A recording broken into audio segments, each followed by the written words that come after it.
For months now, Ukraine has been sending long-range drones and missiles to attack oil facilities deep inside Russia.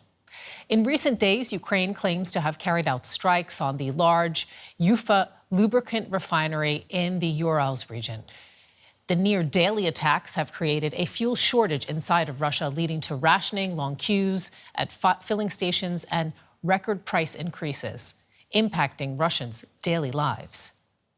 What is happening to Russia? It's worse than in the Soviet Union. How much longer are we supposed to stay silent?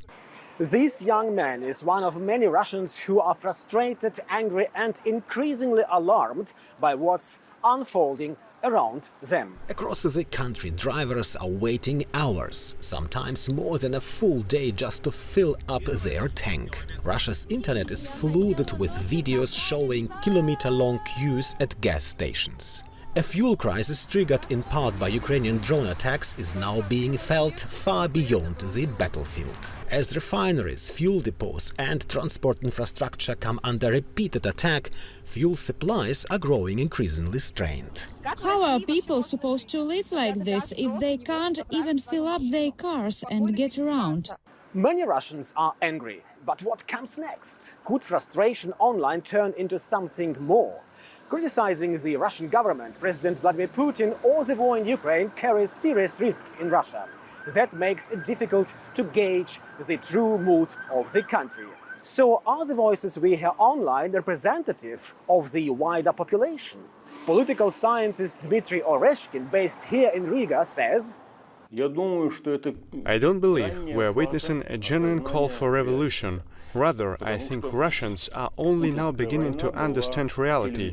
Until now, Putin's war existed mainly on television. You sit at home and watch something happening elsewhere. Meanwhile, you still have your beer, your savings, your stable prices, but suddenly you begin to notice the changes. Fuel lines, disruptions in food deliveries, rising prices, and you start thinking, this is not what I had imagined, Mr. Putin. As Ukrainian drones strike deep inside Russia, the consequences are increasingly visible in daily life. Fuel is not only more expensive, but in some regions difficult to find. A problem President Vladimir Putin continues to downplay. We are seeing a certain shortage, however, it's not critical. And what does all this mean for the mood in the country? Until recently, many Russians accepted the Kremlin's narrative that Russia was defending itself against what Moscow calls NATO-backed aggression by Ukraine. Others simply tuned it out. That worked while the war came at little personal cost, says the Russian political scientist Dmitry Oreshkin. But when people suddenly feel it in their own pocket, they stop liking it. They say they can't be right, they don't want it anymore. Since February 2022, prices in Russia have risen steadily. Food, housing and heating cost nearly 40% more between January 2022 and January 2026. Now, fuel shortages in one of the world's largest energy producers and the resulting loss of personal mobility are driving anger online. Even Putin's approval ratings appear to be slipping, including in state-run polls. At the end of June, his approval rating stood at 69%, the lowest since the start of the war in 2022. So how serious is this for the Russian leader, especially when state television still presents a very different reality from what people see in their daily lives and online? What matters is that an empty fuel tank has begun to play the role once played by an empty refrigerator. The empty fuel tank matters now more than television. Putin is losing respect and credibility. He keeps telling obvious fairy tales, but they are not coming true. I don't think it threatens Putin's power today, but it does weaken his legitimacy. Russians are beginning to search for something else. So far, they have found nothing, because there is nothing else besides Putin. For now, frustration is largely confined to social media, often expressed through dark humor. Use the pedals instead, one user jokes. Take a horse-drawn taxi, another suggests. Forget designer handbags, buy fuel canisters. And let's bring in DW's Riga Bureau Chief, Yuri Reshetto, who filed that report. Yuri, your report paints this picture of growing frustration. Is this still primarily an economic story, or is it starting to become a political one? Well, I think, Sarah, what we are seeing here is a level of economic pressure that could become political if it continues and gets even worse. And right now, all signs suggest it will get worse because Ukraine clearly intends to keep sending drones and targeting Russian infrastructure. As I said, if these attacks continue at the moment, at the current pace, this could turn into a political problem for the Kremlin. On the other hand, if Russia finds, let's say, an effective way to intercept these drones, then the situation may calm down somewhat. But at the moment, what we are seeing is that this fuel crisis over the past few weeks has probably done more visible damage inside Russia than all 20 European Union sanctions packages combined. People can actually see and feel the impact, and with that, frustration is becoming increasingly obvious. It's something we really haven't seen on this scale in the past 4 years. Yuri, I understand that you spoke with a political scientist who said that Russians are only now beginning to feel the war in their own lives.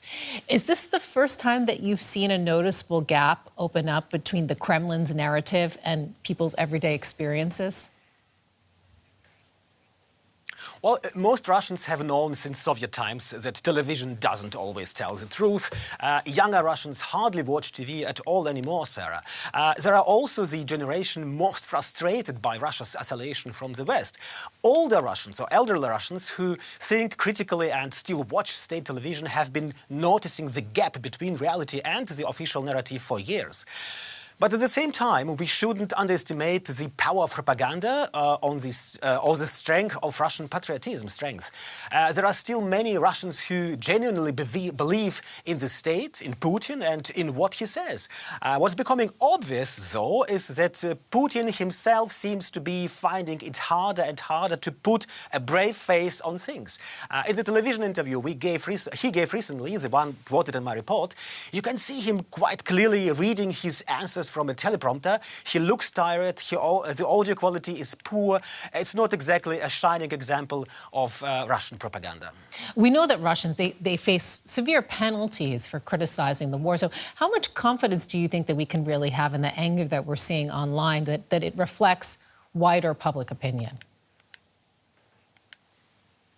Of course, sitting here in Riga, I can't speak for every Russian, but honestly, I couldn't do that even if I were in Moscow. Russia is a huge country with more than 130 million people.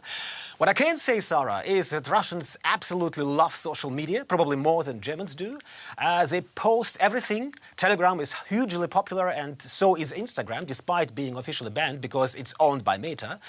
I have never seen such a flood of videos as we are seeing right now, and quite frankly, when people can no longer get around, when they can't even drive their cars because there is no fuel available, that's when things stop being funny. That's why political analyst Reshkin said that today the fuel canister plays the role that the refrigerator once played. The old saying was, if Russians don't have food, that's when they get really angry. Today it seems it's when they don't have fuel in the canister. Yuri, you've covered Russia for years. In what way does this moment now feel different from previous periods of hardship? Well, let's say there is one major difference compared with the past, I would say. People are far more intimidated today than they were a few years ago, Sarah, when I was still based in Moscow. Back in 2021, Alexei Navalny managed to bring hundreds of thousands of Russians onto the streets across the country. Today's protests look very different. Most of them happen online, on social media. Of course, the authorities monitor social media closely. There are fines for posting videos on Ukrainian drones striking Russian facilities. Overall, judging from what I hear from friends in Russia and personal context, there is one thing that stands out above all else. There is a lot more fear today than there was before. Yuri Reshetto, thank you so much.